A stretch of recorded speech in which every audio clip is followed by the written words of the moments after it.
Subscribe করুন maths coaching in Bengali YouTube চ্যানেলকে এবং পাশের বেল আইকনটিতে প্রেস করে দিন এরকম লেটেস্ট ভিডিও এবং অনলাইন অঙ্কের ক্লাস সবচেয়ে আগে দেখার জন্য।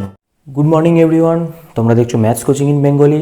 আজকে আমরা ক্লাস 11-এর একটি চ্যাপ্টার নিয়ে হাজির হয়েছি, সেট থিওরি। জানো বিগত কয়েকদিন ধরে বেশ কয়েকটা ক্লাস ধরে আমরা চলছে আমাদের সেট থিওরি ক্লাস। তোমরা যারা নতুন এই ভিডিওটা দেখছো, যদি আগের ক্লাসগুলো না দেখে থাকো তাহলে অবশ্যই বলবো এই ভিডিওর ডেসক্রিপশন বক্সে যাও, সেখানে লিঙ্ক দেওয়া থাকবে এবং সেখান থেকে আগের ক্লাসগুলো খুঁটিয়ে পুঙ্খানুপুঙ্খভাবে দেখে নাও। কারণ এরপরেই হয়তো ক্লাস 11-এর ফাইনাল এক্সামের জন্য বিভিন্ন সাজেস্টিভ কোশ্চেন এবং তারপরেই WBJEE রিলেটেড বিভিন্ন কোশ্চেন নিয়ে আমরা হাজির হব এবং সেই কোশ্চেনগুলো সলভ করতে গেলে তোমাদের কিন্তু পুরো সবকটা ক্লাস দেখে থাকতে হবে, নাহলে কিন্তু কোশ্চেন সলভ করার সময় বুঝতে পারবে না।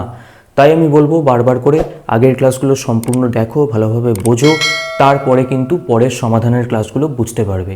তাই আগের ক্লাসগুলো অবশ্যই দেখো। আজকের ক্লাসটা আমরা শুরু করে দিচ্ছি। দেখো, আজকের ক্লাসটা মূলত আমরা প্রথমেই যেটা দিয়ে শুরু করব সেটা হচ্ছে গ্রহণ বর্জন নীতি। তোমরা দেখতেই পাচ্ছ গ্রহণ বর্জন নীতি বা ইনক্লুশন এক্সক্লুশন প্রিন্সিপাল। দেখো, এই গ্রহণ বর্জন নীতি তোমাদের হয়তো তোমরা যে টেক্সট বুক পড়ছো সেই টেক্সট বুকে হয়তো অনেকের নাও থাকতে পারে বা থাকলেও হয়তো অল্প থাকতে পারে, কিন্তু আমি এটা আজকে পুরোপুরি বিস্তারিত এই কারণেই বুঝিয়ে দেবো কারণ এই সূত্রগুলো তোমাদের WBJEEর বিভিন্ন কোশ্চেন সলভ করতে কিন্তু লাগবে। ঠিক আছে, তাহলে চলো দেরি না করে বুঝে নিই। দেখো, এ এবং বি যদি দুটো সসীম সেট নেওয়া হয়, এখানে কিন্তু যে কটা সেট নিয়ে কাজ করব সব কটা সসীম সেট নেব, কারণ তাদের পদসংখ্যা নিয়ে কাজকর্ম করতে হবে। পদসংখ্যা কী জিনিস আমরা সেট থিওরি প্রথম দিকের ক্লাসে বলে দিয়েছিলাম, তোমরা আগের ক্লাসগুলো দেখে নিলে অবশ্যই সেটা বুঝে নিতে পারবে। দেখো, আমরা বলেছিলাম যে কোনো একটা সেট তার মধ্যে যতগুলো পদ আছে সেই পদসংখ্যাটাকে বোঝানো হয় এইভাবে, n অফ a। এটাকে আবার অনেক সময় কার্ডিনাল নাম্বারও বলা হয়। এগুলো সব আমার আগে বলে দেওয়া আছে, আগের ক্লাসগুলো বারবার বলছি ভালো করে বোঝো, দেখো, তারপরে এই ক্লাসটা দেখো, তবেই কিন্তু বুঝতে পারবে। তো এটা হলো n অফ a দিয়ে কার্ডিনাল নাম্বার বা পদ সংখ্যা বোঝানো হয়। এখন যদি a আর b দুটো সসীম সেট হয় এবং সসীম পৃথক সেট হয়, অর্থাৎ এরকম হয় a সেট আর b সেটের মধ্যে যদি কোনো সাধারণ পদ না থাকে, তাহলে আমরা জেনেছি আগের ক্লাসে যে a আর b পরস্পর পৃথক বলা হয় এবং পরস্পর পৃথক হলে a ইন্টারসেকশন bটা ফাই হবে অবশ্যই। ওকে, সেক্ষেত্রে আমরা n of a union b অর্থাৎ a ইউনিয়ন b এর পদসংখ্যা নির্ণয় করব যখন a b সসীম সেট এবং a ইন্টারসেকশন bটা ফাই, মানে a b পরস্পর পৃথক। সেই অবস্থায় n of a union b কী হবে?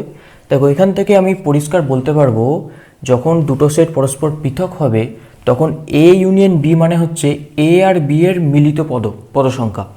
a ইউনিয়ন b এর পদসংখ্যার অর্থ। তো a আর b এর মিলিত পদসংখ্যা এখানে কি হবে না, a এর পদসংখ্যা আর b এর পদসংখ্যা আলাদাভাবে যদি আমি যোগ করে দিই সেটাই হবে a এবং b এর মিলিত পদসংখ্যা, কারণ এরা নিজেরাই আলাদা আছে, এদের মধ্যে কোনো সাধারণ পদ নেই। অতএব n of a union b এক্ষেত্রে খুব সহজেই আমরা দেখেই বলে দিতে পারবো n of a plus n of b, অর্থাৎ a এর পদসংখ্যা প্লাস b এর পদসংখ্যা। যেমন যদি একটা উদাহরণ দেওয়া যায় যে a সেটটা আমি ধরলাম a b c d e, b সেটটা আমি ধরলাম 1 2 3, তাহলে n অফ a সমান আমার 5, n অফ b সমান 3। তাহলে এখান থেকে যদি a ইউনিয়ন b নির্ণয় করি সেটা কি আসবে, a b c d e 1 2 3 পুরো দুটো সেটের মিলিত পদ। তাহলে n of a union b কি আসবে? দেখো, এখানে 5টার 3 8টা, 8 আসবে। এটা সমানই কিন্তু n of a plus n of b। ঠিক আছে, তাহলে পরস্পর দুটো পৃথক সসীম সেটের জন্যে n of a union b সমান হয়ে যায় n of a plus n of b। এরপরের যে কেসটা আমরা করব সেটাই ধরবো যে দুটো সেট যদি পরস্পর পৃথক না হয় সেক্ষেত্রে কি হবে। তাহলে চলো দেখে নিই। ধরো a আর b দুটো সসীম সেট নেওয়া হয়েছে, যে সেটগুলো পরস্পর পৃথক নয়, অর্থাৎ a b সসীম সেট এবং এদের ভেনচিত্র তাহলে এরকম দাঁড়াবে, এটা হলো সার্বিক সেট, এটা হলো a, এটা হলো b, a b। তাহলে এদের মধ্যে কিছু সাধারণ পদ নিশ্চয়ই বর্তমান থাকবে এবং এ ইউনিয়ন বিটা হবে এই পুরোটা। এখন আমি যখন এ ইউনিয়ন বি আগের ক্লাসে পড়িয়েছিলাম তখন বলেছিলাম যে এ ইউনিয়ন বিকে তিনটে পরস্পর পৃথক সেটে ভাঙা যায়। কীরকমভাবে ভাঙা যায় দেখো, এটা যদি এ হয়, এটা যদি বি হয়, তাহলে এই দিকের যে পোর্শনটা, অর্থাৎ একটু ছবিটা বড় করে আঁকছি, দেখে বুঝতে পারবে। এই হলো আমার সার্বিক সেট ইউ, তার মধ্যে আমার আছে এ সেট, এই হলো বি সেট, এটা এ এটা বি। তাহলে এই দিকের যে সেটটা পাবো অর্থাৎ এ মাইনাস বি হবে এই পোর্শনটা, এইটা বাদ দিয়ে, এটা হলো এ মাইনাস বি। আবার এই মাঝের অংশটা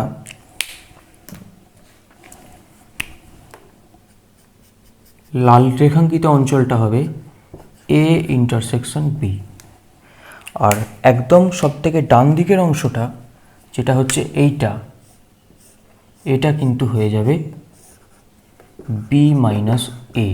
এবং একটা জিনিস খেয়াল করে দেখো, এ মাইনাস বি আর এ ইন্টারসেকশন বি এর মধ্যে কোনো সাধারণ পদ নেই, দুটোই পরস্পর পৃথক। আবার এ ইন্টারসেকশন বি আর বি মাইনাস এর মধ্যেও কিন্তু কোনো সাধারণ পদ নেই, এটাও পরস্পর পৃথক। তাহলে এ ইউনিয়ন বিকে আমরা তিনটে পরস্পর পৃথক সেট হিসাবে ভাঙতে পারি।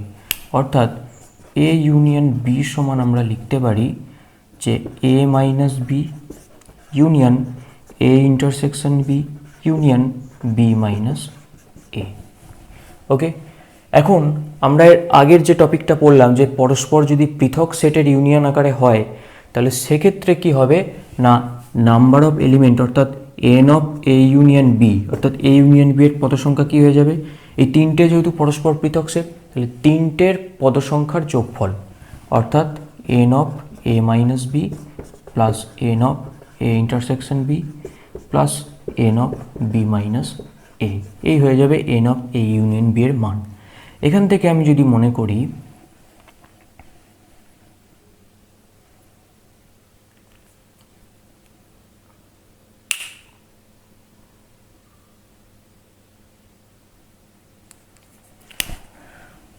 ঠিক আছে, এই হয়ে গেল কিন্তু N of A union B এর মান, এটা আমরা একটা নাম দিয়ে দেবো 1 নম্বর।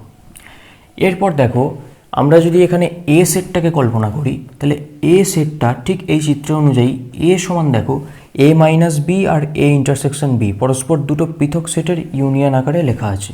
তাহলে এ সেটটা কি হয়ে যাবে A minus B union A intersection B, এবং এরা পরস্পর দুজনই পৃথক অর্থাৎ ডিসজয়েন্ট।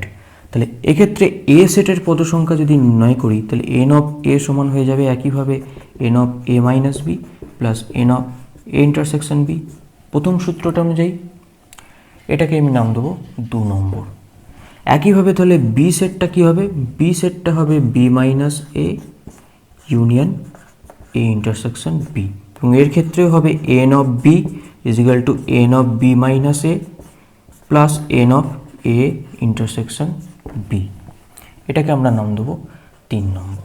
তাহলে 1 নম্বর 2 নম্বর 3 নম্বর এই তিনটে সমীকরণ থেকে দেখো, আমি যদি 2 নম্বর সমীকরণটা ভালো করে খেয়াল করি, এখান থেকে আমি যদি ভেঙে নিই যে N of A minus B সমান কী হবে, তাহলে বাঁ দিকে আছে এন অফ এ, এটা চলে যাবে বাঁ দিকে বা ডান দিকে, সরি এটা ডান দিকে চলে যাচ্ছে, এদিকের বাঁ দিকে এলো, তো N of A minus N of A intersection B, তাহলে এইটা আসছে N of A minus B এর মান। আবার এখান থেকে আমি যদি N of B minus A এর মানটা বের করি তাহলে আসবে কি N of B minus N of A intersection B, তাহলে এখান থেকেও একটা আমি রেজাল্ট পেয়ে যাচ্ছি। এখন এই যে 1 নম্বর সমীকরণে আমরা n of A minus B আর n of B minus A পেয়েছি, এই দুটোর জায়গায় আমরা এই দুটো মানকে যদি পুট করে দিই তাহলে কি পাবো দেখো,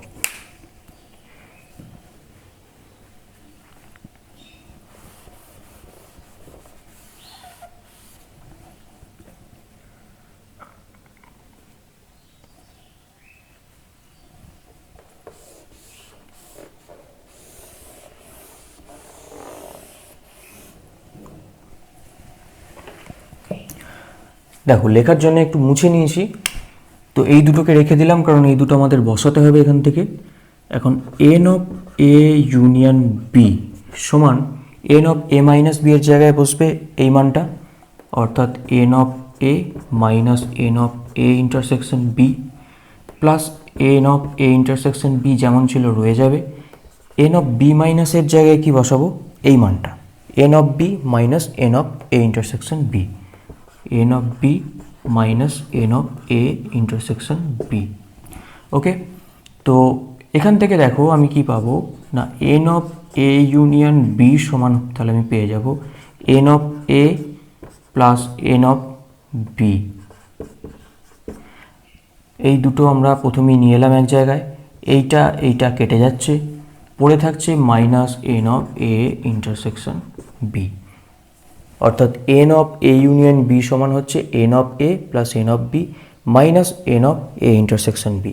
এর অর্থ কি, দেখো এখানে কি হচ্ছে না, এ ইউনিয়ন বি এর পদসংখ্যা নির্ণয় করার সময় আমরা দেখছি যে এখানে বলা হবে এ সেটের পদসংখ্যা ও বি সেটের পদসংখ্যাকে আমরা গ্রহণ করছি, এবং যেহেতু N of A intersection beta minus হয়ে যাচ্ছে তাই আমরা বলবো এ ইন্টারসেকশন বি এর পদসংখ্যাটা আমরা বর্জন করছি, অর্থাৎ N of A N of B গ্রহণ করছি, N of A intersection B বর্জন করছি। সেই জন্যে এই প্রিন্সিপালটা, এই নীতিগুলোর নাম হচ্ছে গ্রহণ বর্জন নীতি, অর্থাৎ কোনোটাকে গ্রহণ করছি কোনোটাকে বর্জন করছি। তাহলে গ্রহণ বর্জন নীতি অনুযায়ী আমরা এখনো পর্যন্ত কতগুলো সূত্র পেলাম, দেখো এখনো পর্যন্ত আমরা কিন্তু এখানে 4টে সূত্র পেয়েছি যেগুলো গ্রহণ বর্জন নীতির মধ্যে পড়ছে। আর একটা 5 নম্বর সূত্র আছে, শুধু একটা বলা যায় না, আরও একটা আছে, সেটা এই সূত্রগুলো থেকেই আমরা বলে দিতে পারবো। নির্ণয় করার মতো আরেকটা সূত্র আছে, সেটা হচ্ছে আমরা দেখেছি পূরক set A complement. A complement মানে কি হয়, আমরা যদি ভেনচিত্র আঁকি তাহলে বুঝবো যে এ কমপ্লিমেন্ট মানে এ ছাড়া বাকি অংশটা, এবং তার মানে হয়ে যায় ইউ মাইনাস এ, এই অঞ্চলটা। ওকে, এখন দেখো, এখন যদি এ কমপ্লিমেন্টের পদসংখ্যা আমরা বের করতে চাই তাহলে এন অফ এ কমপ্লিমেন্ট কী হবে, এন অফ এ কমপ্লিমেন্ট হবে এন অফ ইউ অর্থাৎ ইউনিভার্সাল সার্বিক সেটের পদসংখ্যা মাইনাস হয়ে যাবে N of U intersection A, অর্থাৎ সার্বিক সেটের পদসংখ্যা মাইনাস সার্বিক সেটের সঙ্গে এ সেটের ইন্টারসেকশন করলে যেতগুলো পদসংখ্যা হয় সেই পদসংখ্যাটা। এইটা আমাদের কিন্তু 5 নম্বর গ্রহণ বর্জন নীতি। এইটা খুব ভাইটাল জিনিস, মনে রাখতে হবে, 5টাই ভাইটাল জিনিস।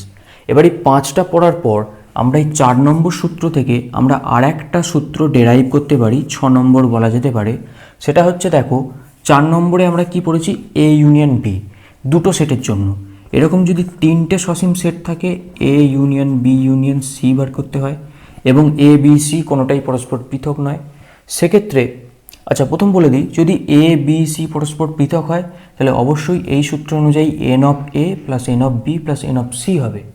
কিন্তু যদি এ বি সি পরস্পর পৃথক না হয় সেক্ষেত্রে কী হবে, সেক্ষেত্রে সূত্রটা দাঁড়িয়ে যাবে এরকম, N of A plus N of B plus N of C minus N of A intersection B minus N of B intersection C minus N of A intersection C plus N of A intersection B intersection C.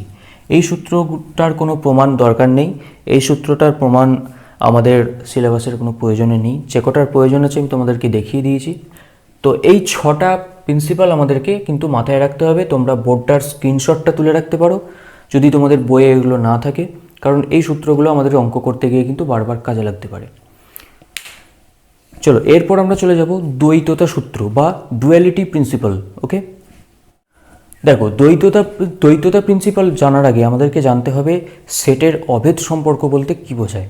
প্রথম আগে আমরা যদি class 9-10-এ ফিরে যাই, তো class 9-10-এ আমরা পড়েছি অভেদ বলে এক ধরনের জিনিস আমাদের অঙ্কের বইতে ছিল। তো সেই অভেদ জিনিসটা কি, অঙ্ক করতে হয় আমরা করে দিয়েছি, অনেকেই হয়তো অভেদ জিনিসটা বুঝিনি। অ্যাকচুয়ালি আমরা দুরকম জিনিস পড়েছি, একটা সমীকরণ ছিল যেমন 2x + 3y = 5, 5x + 4y = 7, এরকম বিভিন্ন সমীকরণকে সমাধান করতে হয়েছে। বা যদি এরকম একটা সমীকরণও দেওয়া থাকে সেক্ষেত্রে 2x plus 3y equal to 5 মানে হচ্ছে x y এর কিছু মানের জন্য এই সমীকরণটা সিদ্ধ হবে এবং x y এর সেই মানগুলোকে বলা হবে এই সমীকরণের সমাধান। এটা তোমরা সবাই জানো। এবার অভেদ কি? অভেদও কিছুটা এরকমই দেখতে হতে পারে। 2x প্লাস 3y সমান 5 এটাও কিন্তু অভেদ হতে পারে। আমি এটা চেক করিনি তাই বলছি হতে পারে। তো এটাও অভেদ হতে পারে। কখন অভেদ হবে? অভেদ আর সমীকরণের মধ্যে মূল তফাৎটা হচ্ছে যে সমীকরণ কিন্তু এক্স ওয়াই এর পার্টিকুলার কিছু মানের জন্য এই সমীকরণটাকে সিদ্ধ করবে। ঠিক আছে, তাহলে এক্স ওয়াই এর নির্দিষ্ট কিছু মানের জন্যই যদি সমীকরণটা সিদ্ধ হয় তাহলে এটা হবে শুধু সমীকরণ। আর যদি এক্স ওয়াই এর সমস্ত মানের জন্য সমীকরণটা সিদ্ধ করে তাহলে সেটা কিন্তু হয়ে যায় অভেদ। এই হচ্ছে অভেদ আর সমীকরণের মূল পার্থক্য। সেটের ক্ষেত্রেও কিন্তু বেশ কিছু অভেদ সমীকরণ আছে। দেখো, আমরা যেমন সেটের সংযোগ সূত্র পড়েছি যে এ বি সি তিনটে যদি অশূন্য সেট হয় সেক্ষেত্রে সেটের সংযোগ সূত্র ইউনিয়নের ক্ষেত্রে কি হতো? A union B union C সমান হয়ে যেত A union B union C. এখন এই যে সংযোগ সূত্রটা ছিল এই সংযোগ সূত্রটা কিন্তু যে কোনো সেট এ বি সি এর জন্যই সিদ্ধ করবে। অতএব যে কোনো সেট এবিসি এর জন্য যখনই সিদ্ধ করবে এমন কোনো সম্পর্ক আমরা সেটের ক্ষেত্রে পাবো, সেই সম্পর্কগুলোকে আমরা বলবো অভেদ সম্পর্ক। কি বলবো আমরা? অভেদ সম্পর্ক। এরকম আরও আছে, যেমন বন্টন সূত্র হবে, সংযোগ সূত্রের ইন্টারসেকশন হবে, এগুলো সবই কিন্তু এক একটা অভেদ সম্পর্ক। এখন এই অভেদ সম্পর্ক বলার উদ্দেশ্য কি? অভেদ সম্পর্ক বলার উদ্দেশ্য হচ্ছে দ্বৈততা সূত্র অনুযায়ী বা ডুয়ালিটি প্রিন্সিপাল অনুযায়ী যে কোনো সেটের অভেদ সম্পর্কে ইউনিয়নের জায়গায় ইন্টারসেকশন আর ইন্টারসেকশনের জায়গায় যদি ইউনিয়ন বসিয়ে দেওয়া যায় তাহলে সম্পর্কটা কিন্তু ইন্টারসেকশন বসিয়ে দিলেও সেটা আর একটা সম্পর্ক তৈরি করবে। মানে এখানে যদি আমি ইউনিয়নের জায়গায় ইন্টারসেকশন বসিয়ে দিই সব জায়গায়, তাহলে এটাও কিন্তু একটা সম্পর্ক, অভেদ সম্পর্ককেই প্রকাশ করবে। এই হচ্ছে ডুয়ালিটি প্রিন্সিপাল। অর্থাৎ অভেদ সম্পর্কে ইউনিয়নের জায়গায় ইন্টারসেকশন, ইন্টারসেকশনের জায়গায় ইউনিয়ন আমরা কিন্তু অল্টারনেট করে বসিয়ে দিতে পারি, তাতে করে কিন্তু তারা একইভাবে একটা অভেদ সম্পর্ককেই রিপ্রেজেন্ট করবে। ওকে, এই হলো আমাদের দ্বৈততা সূত্র বা ডুয়ালিটি প্রিন্সিপাল। এর মধ্যে আর বিশেষ কিছু নেই। এরপর আমরা চলে যাব সেটের কার্তেজীয় গুণফল। মোস্ট ইম্পর্টেন্ট জিনিস, ভালো করে বুঝে নেব। দেখো, দুটি সেটের কার্তেজীয় গুণফল পড়ার আগে আমরা যেটা পড়ব সেটা হচ্ছে প্রথমে পড়ব ক্রমিক জোড়, বা এটাকে বলা হয় অর্ডারড পেয়ার। এখন এই অর্ডারড পেয়ার জিনিসটা কি? অর্ডারড পেয়ার জিনিসটা হচ্ছে তোমরা স্থানাঙ্ক জ্যামিতিতে দেখেছো যে কোনো বিন্দু স্থানাঙ্ক লিখতে গেলে লিখতে হয় এভাবে ফার্স্ট ব্র্যাকেটের মধ্যে এক্স কমা ওয়াই আকারে, এবং এখানে এক্স যেখানে একটা বাস্তব সংখ্যা, ওয়াই যেখানে একটা বাস্তব সংখ্যা। এরা কি হিসাবে নেওয়া হয়েছে? জোড়া হিসাবে নেওয়া হয়েছে, তাই তো? সেই জন্যে কিন্তু এখানে জোড়। এবং ক্রমিত কেন আসবে? ক্রমিত কথার অর্থ হচ্ছে যে দুটো অশূন্য সেট আমরা যদি এ আর বি নিই সেক্ষেত্রে কিন্তু আমাদের এ সেট থেকে যদি একটা পদ এক্স নিয়ে নিই, বি সেট থেকে একটা পদ ওয়াই নিয়ে নিই, তাহলে আমরা কিন্তু পরপর ক্রমানুসারে এক্স কমা ওয়াই দিয়ে এই দুটো সেটের ক্রমিক জোড়কে প্রকাশ করতে পারবো। অর্থাৎ স্থানাঙ্ক জ্যামিতির ক্ষেত্রে যেটা ছিল স্থানাঙ্ক, সেটা কিন্তু অ্যাকচুয়ালি বাস্তব সংখ্যার সেটের ক্রমিক জোড়। ক্রমিক জোড়কে সবসময় আমরা ফার্স্ট ব্র্যাকেটের মধ্যে এইভাবে এক্স কমা ওয়াই দিয়ে লিখব। এখন এই ক্রমিক জোড়টা বোঝানোর অর্থ কি না, যখন আমরা এ এবং বি দুটো সেটের কার্তেজীয় গুণফল প্রকাশ করব তখন এ এবং বি সেটের কার্তেজীয় গুণফলকে ক্রমিক জোড় আকারে লিখব, এ কমা বি ফার্স্ট ব্র্যাকেটে এই হিসাবে, যেখানে এটা অবশ্যই এ থেকে আসবে আর বিটা অবশ্যই বি থেকে আসবে। তাহলে তোমরা বুঝতে পারছো এ ক্রস বি যদি এ কমা বি এ আকারে হয় তাহলে বি ক্রস এ কিন্তু হয়ে যাবে বি কমা এ, যেখানে এটা একইভাবে এ থেকে আসছে আর বিটা একইভাবে বি থেকে আসছে। এবং তোমরা বুঝতেই পারছো তাহলে সবসময় সব ক্ষেত্রে কিন্তু এ ক্রস বি আর বি ক্রস এ কিন্তু একই হবে না, অর্থাৎ আলাদা হওয়ার সম্ভাবনাটাই সব থেকে বেশি। কারণ বুঝতেই পারছো এটা এ কমা বি হচ্ছে, সেটা উল্টে যাবে, বি ক্রস এর ক্ষেত্রে বি কমা এ হয়ে যাবে। তাহলে এই হলো আমাদের ক্রমিক জোড় বা অর্ডার পেয়ার আর কার্তেজীয় গুণফল। এখন এই কার্তেজীয় গুণফলটার এই যে গুণফলটা দুটো সেটের গুণফলটা নির্ণয় করা হয়েছে এইভাবে ক্রমিক জোড় আকারে, এটাকে কার্তেজীয় কেন বলা হয়? তাহলে এর সাথে কার্তেজীয় স্থানাঙ্ক যে জ্যামিতিতে আমরা পড়েছি কার্তেজীয় স্থল, তার কি কোনো সম্পর্ক আছে? হ্যাঁ, সত্যি সম্পর্ক আছে। কার্তেজীয় স্থানাঙ্ক বা কার্তেজীয় তলে কি হতো না, এইরকমভাবে দুটো অক্ষ আমাদের হাতে থাকতো, একটা এক্স অক্ষ আর একটা ওয়াই অক্ষ। এখন এই এক্স অক্ষ বরাবর আমরা কোনো একটা মান নিতাম, ধরো এক্স অক্ষ বরাবর এক্সের মান 2, ওয়াই অক্ষ বরাবর ওয়াইয়ের মান 3। তাহলে এই দুটোর সরলরেখার সংযোগস্থলে যে বিন্দুটা উৎপন্ন হতো তাদেরকে আমরা বলতো 2,3। এখানে ক্রমিক জোড় ঠিক তাই সেই কাজটাই করে, সেই জন্য ক্রমিক জোড়ের নামটা কিন্তু এই কার্তেজীয় স্থল থেকেই এসছে, কার্তেজীয় গুণফল। ঠিক আছে, দেখো আমি লিখেছি দুটি সেটের কার্তেজীয় গুণফল, ইংরেজিতে এর নাম হয় কার্তেজিয়ান প্রোডাক্ট। এখন যদি কোনো ক্রমিক জোড় এ কমা বি নেওয়া হয়, তাহলে এ কমা বিকে, তাহলে এ ক্রস বি এর একটা পদ হচ্ছে এ কমা বি, অর্থাৎ A comma B belongs to A cross B. এটাকে আমরা কার্তেজীয় স্থলে এইভাবে আমরা কিন্তু লিখতে পারি, ধরো এটা এক্স, এটা ওয়াই।